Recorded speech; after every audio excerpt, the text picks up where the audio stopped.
अस्सलाम वालेकुम नाज़रीन, FSID न्यूज में आपका इस्तकबाल है। मैं मोहम्मद फारूक। पढ़ते हैं आज की ताज़ा खबर पर। Best Traders, complete solution for submersible pumps and electrical accessories with home appliance, wholesale and retails. Raichur Road near Old Auto Office, Mahbub Nagar. Corona virus और कोविड-19 को लेकर हमारे पास बहुत बड़ी बड़ी गलतियां हो रही हैं। आज का ये वीडियो मैं स्पेशली आपके लिए इसीलिए लाया हूं कि हमारे घरों में जिस तरह का माहौल इस वक्त बना हुआ है और जैसी सिचुएशन बाहर बनी हुई है, किस तरह से सेकेंड वेव अपना कहर उतार रहा है और किस तरह से हालात बेकाबू हो गए हैं। ऐसे बेकाबू हालात के बावजूद भी आज भी बहुत सारे लोगों का बहुत बड़ा जो है परसेंटेज ऐसा है जो आज भी इसको बीमारी नहीं मानता। अगर बीमारी मानता भी है तो इसके सिम्टम्स पर ध्यान देने की कोशिश नहीं करता। ये वीडियो इंतहाई इंपॉर्टेंट आपके लिए मैं लेकर आया हूं नाज़रीन किराम, ताकि आपको कुछ इंपॉर्टेंट बातें जो है वो बता सकूं। सबसे पहली चीज ये है कि एक नई इस्तिलाह जो है वो मेडिकल डॉक्टर्स इस्तेमाल कर रहे हैं, हैप्पी हाइपोक्सिया इसको कहते हैं। हैप्पी हाइपोक्सिया क्या है? हाइपोक्सिया क्या है पहले ये मैं आपको अर्ज कर दूं कि जो भी पेशेंट है वो उस पेशेंट का ब्लड में ऑक्सीजन का जो लेवल है वो जब कम हो जाता है तो उसको हाइपोक्सिक कंडीशन उसको कहते हैं और ये इंतहाई खतरनाक होता है। और ये अगर ऐसे ही रहा कुछ दिनों तक और ये अगर ऑक्सीजन सैचुरेशन ऐसे ही गिरता रहा तो वो मल्टीपल ऑर्गन्स को फेल कर सकता है, जिसके चलते मौत वाक़ई हो सकती है। सबसे पहली चीज ये है कि हमारे पास दो किस्म के लोग पाए जाते हैं। एक वो जो हद से ज्यादा डरते हैं और इतना पैनिक क्रिएट कर रहे हैं कि कोरोना तो नहीं लेकिन कोरोना के डर से जो है उनकी मौत वाक़ई हो रही है। एक वो हजरात है जिनको बिल्कुल किसी चीज का खौफ नहीं है, कोई फिजिकल डिस्टेंसिंग का ख्याल नहीं है, किसी भी चीज का ख्याल नहीं है। तो फिर ये दोनों ही लोग जो है वो अपने ऊपर जुल्म कर रहे हैं। ये इंपॉर्टेंट बात है। हैप्पी हाइपोक्सिया क्या है मैं आपको ये बताने की कोशिश कर रहा हूं और ये समझाने के लिए आया हूं। कई लोगों की इम्यूनिटी माशाल्लाह अज़्ज़वजल से, हम जिस तरह का हमारा खाना पीना है और हमारा रहन सहन है, कई लोग जो है बिल्कुल उनका जो इम्यूनिटी का जो लेवल है वो बहुत जबरदस्त होता है। इसी के चलते उनका सैचुरेशन डाउन होने पर भी उनको ब्रेथलेसनेस यानी सांस फूलने की शिकायत नहीं हो रही है और ये बहुत बड़ा धोखा है, याद रखिएगा बहुत बड़ा धोखा है। और इसी के चलते फेफड़े जब डैमेज हो रहे हैं तब जाके ये बात पता चल रही है कि आपको जो है कोविड भी हो गया है और इतने ज्यादा आपके लंग्स इन्फेक्टेड हो गए हैं। 40% लंग इन्वॉल्वमेंट हो गया, 60% लंग इन्वॉल्वमेंट हो गया, 70% लंग इन्वॉल्वमेंट हो गया। ये किस वजह से हो रहा है? क्या गलती है? सबसे पहली गलती है ये एक छोटा सा मशीन है, इसको ऑक्सीमीटर कहते हैं। इसको आप जो है मेरे टेबल के नीचे वाली फोटो में भी देख सकते हैं, स्क्रीन पर भी हम डलवाएंगे, आप देखेंगे। इसको जो है छोटा सा मशीन है, इसको पल्स ऑक्सीमीटर कहते हैं। ये पल्स ऑक्सीमीटर जो है आपको हर सूरत में अपने घर में रखना है। भले ही आपके घर में जो है एक वक्त का जो आपके ख्वाहिश का जो खाना है वो खाना कम हो जाए, गम नहीं है। भले ही आप जो है रमजान की ईद के कपड़े ना खरीदे, वो भी गम नहीं है। भले ही आप अपने पसंदीदा डिशेस ना बनाएं 2 दिन के लिए, वो भी जो है चलने दीजिएगा, लेकिन ये छोटा सा मशीन खुदा के लिए अपने घरों में रखिएगा। ये ऑक्सीमीटर इंतहाई इंपॉर्टेंट है क्योंकि मैं कमोबेश हर हफ्ता 100 ऐसे केसेस देख रहा हूं जो हमें कांटेक्ट कर रहे हैं। पेशेंट कहता है सिर्फ बुखार था 2-3 दिन से, थोड़ा सा बॉडी पेन्स हो रहा है, आप लेट रहे हैं तो खांसी हो रही है। मैं कहता हूं सैचुरेशन आपने चेक किया? पेशेंट कहता है सैचुरेशन क्या होता है हमें नहीं पता, ये ऑक्सीमीटर हमारे पास नहीं है। पेशेंट क्या करता है? पैनिक हो जाता है। फिर वो हम कहते हैं क्लिनिक को जाइए, पेशेंट जाकर चेक करता है, फोन करके कहता है डॉक्टर साहब नॉर्मल ही है। मैं पूछता हूं कितना? तो पेशेंट कहता है 90 है। तो मैं कहता हूं भैया कहां से नॉर्मल हो गया? याद रखिएगा लेस देन 94 जब होता है इस ऑक्सीमीटर के अंदर आपका सैचुरेशन बता रहा है, ऐसी कंडीशन में आपको होशियार हो जाना है, मोहतात रहना है, घबराना नहीं है, पैनिक नहीं होना है, होशियार हो जाना है और आपको इन्वेस्टिगेशन करवा लेने हैं। सबसे पहले आपको CRP, डी डाइमर, फेरेटिन और इसके साथ IL-6 का टेस्ट करवाना है। ये 100% जरूरी है अगर आपका सैचुरेशन 94 के नीचे चल रहा है। अगर वो सारे नॉर्मल आए हैं तो आपको 2-3 दिन और वेट करना है। अगर इसके साथ सिम्टम शुरू हो गए, सिम्टम आप भी सेकंड वेव में कोई सिम्टम नहीं है, कई पेशेंट में सिर्फ मोशन से, कुछ पेशेंट में सिर्फ खांसी है, कुछ पेशेंट को सिर्फ टेम्परेचर 1 दिन के 2 दिन के लिए आ रहा है, तो उस पर मत जाइएगा। ये आप ब्लड टेस्ट करवा लीजिएगा।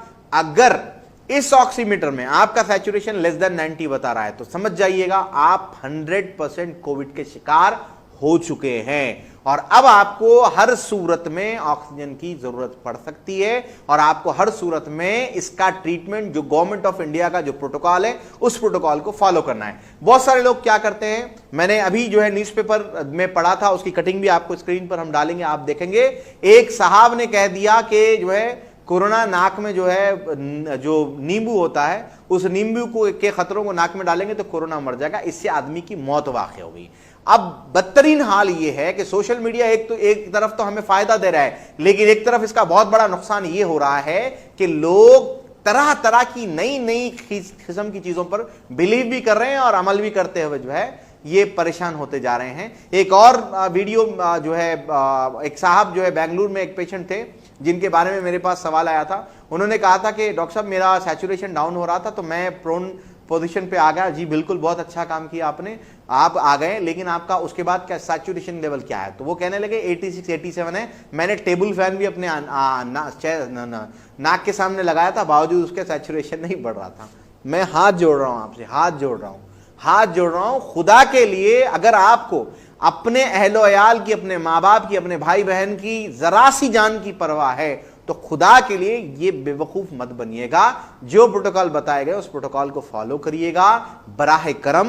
और हर्बल मेडिसिन में मैं आपको ये बात अर्ज कर दूं, दुनिया का कोई भी हर्बल मेडिसिन आप इस्तेमाल कर रहे हैं, कोई भी क्लेम कर रहा है, चाहे वो पाउडर की सूरत में हो, तेल की सूरत में या किसी की सूरत में हो, उसके ऊपर, उसकी बॉटल के ऊपर आपको ministry of Ayush, government of India के अंडर जो आयुष मंत्रालय होता है, जो आयुष का मिनिस्ट्री होती है, उससे ड्रग लाइसेंस दिया जाता है। यूनानी है तो यूनानी का ड्रग लाइसेंस मिलता है, आयुर्वेदिक है तो आयुर्वेदिक का ड्रग लाइसेंस मिलता है। तो वो ड्रग लाइसेंस नंबर अगर उसके ऊपर नहीं है तो फिर उसका इस्तेमाल आप नहीं कर सकते, क्योंकि इससे यह हो रहा है कि लोगों को इससे धोखा यह हो रहा है, लोग कोई भी दवाई नहीं खा रहे, क्योंकि जब कोविड पॉजिटिव आता है तो फौरन पेशेंट को फौरन तौर पर जो है दवाइयों का इस्तेमाल शुरू करना होता है। कई केसेस के अंदर आईवी एंटीबायोटिक्स देने पड़ते हैं, स्टेरॉइड देने पड़ते हैं। ऐसी कंडीशन में, बहुत वर्ष कंडीशन में भी लोग क्या कर रहे हैं, छोटे मोटे नुस्खों पर बिलीव करते हुए उसके ऊपर रह रहे हैं और उनकी जान चली जा रही है। खुदा के लिए मैं आपसे अर्ज कर रहा हूं, अल्लाह के नबी मोहतरम सल्लल्लाहु अलैहि वसल्लम ने इरशाद फरमा दिया था कि अगर मौलिज को, जिस किसी ने जो है इस बात का जो है ना यकीनी तौर पर यह कहा कि इसका इलाज मुझे आता है और उसको इलाज नहीं आता था और उसने इलाज किया और उसकी मौत वाक़ हो गई, तो उसकी मौत का जिम्मेदार वही शख्स होगा, वही मौलिज होगा जिसने इलाज किया। तो ये मैं आपको अर्ज कर रहा हूं, खुदा के लिए इन चीजों पर बिलीव मत करें जब तक कि आप उसके ऊपर लाइसेंस नंबर ना देखें, क्योंकि हर्बल मेडिसिन के क्लिनिकल ट्रायल्स होने पड़ते हैं। क्लिनिकल ट्रायल्स होने के बाद उसका जो है अप्रूवल आता है अब ड्रग डिपार्टमेंट से, उसके बाद उसको मार्केट में निकालना पड़ता है। इससे हटकर कोई भी चीज आप इस्तेमाल कर रहे हैं, ये आपके ऊपर है, आप क्या कर रहे हैं, आपकी मर्जी है। इन तमाम चीजों के बाद सबसे अहम चीज जो है वो मैं आपको आखिर में यही अर्ज कर रहा हूं, ये ऑक्सीमीटर, खुदा के लिए अगर कोई भाई चाहते हैं कि वो लोगों की मदद करें इस सिचुएशन में, तो वो ये ऑक्सीमीटर खरीद कर अपने खानदान में ऐसे लोग जो इस ऑक्सीमीटर को खरीदने की जिनके पास सख्त नहीं है, उनको गिफ्ट कर दीजिएगा। ये बहुत बड़ा सवाब जारिया होगा। ये ऑक्सीमीटर आपको कहीं भी मिलेगा। इसका एक्चुअली जेनरिक जो रेट है वो सिर्फ 400 रुपए है। आप ब्रांड में आएंगे तो वो 1200, 1500, 2000 में भी है, लेकिन बावजूद उसके जो है ये जेनरिक आइटम भी अब ब्लैक हो रहा है। अब इसकी कीमत भी 1400, 1500, 1600 चल रही है। इसको बेचने वाले हजरात से भी मैं दरखास्त करूंगा, खुदा के लिए सिचुएशन को देखिएगा, अल्लाह से जो है आप नेकी की उम्मीद करते हुए इसके रेट कम कर दे तो बड़ी मेहरबानी होगी। तो ये अपने घरों में रखिएगा। नाज़रीन इकराम, मैं फिर से अर्ज कर रहा हूं, ये ऑक्सीमीटर बहुत इंपॉर्टेंट है। इसका क्या करना है, आपको कोविड हो ना हो, आपको किसी भी किस्म का सिम्टम हो या ना हो, लेकिन आपको रोजाना इस पर आपका सैचुरेशन चेक करना है, रोजाना चेक करना है। कभी कभी यह भी होता है नाज़रीन इकराम, जब आप इसको फर्स्ट टाइम लगाते हैं तो ये सेट आउट होने के लिए, या फिर आपके खासकर खवातीन के अगर जो है नाखून के ऊपर नेल पॉलिश लगी हुई है या हाथ सीधा नहीं है तो सैचुरेशन कम बताएगा। तो घबराना नहीं है, आराम से बैठना है, इसको लगाना है और 30 सेकंड का वेट करना है।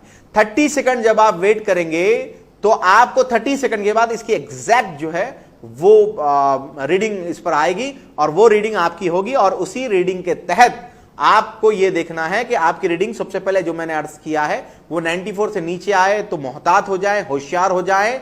ये वार्निंग साइन है, अलार्मिंग साइन है। 90 के नीचे आ गए तो आप ये कंफर्म हो गया, आपको फौरन जो प्रोटोकॉल गवर्नमेंट ने बताए उसको फॉलो करने हैं। खुदा के लिए ये अहम बात लोगों तक पहुंचाए, अपने अहल-ओ-अयाल तक पहुंचाए, अपने घर वालों तक पहुंचाए और ऑक्सीमीटर अपने घरों में रखिएगा। आने वाले वक्त में थर्ड वेव के चांसेस ज्यादा है, छोटे बच्चों में भी वो आ सकता है। ऐसी सिचुएशन में इसका घरों में होना बहुत ज्यादा जरूरी है। घर में खाना नहीं है, पानी नहीं है, चलेगा, लेकिन इसका होना बहुत जरूरी है। तो उम्मीद है आप ये वीडियो दूसरों तक पहुंचाएंगे और जिन बातों के बारे में मैंने अर्ज किया उसका खास ख्याल रखेंगे।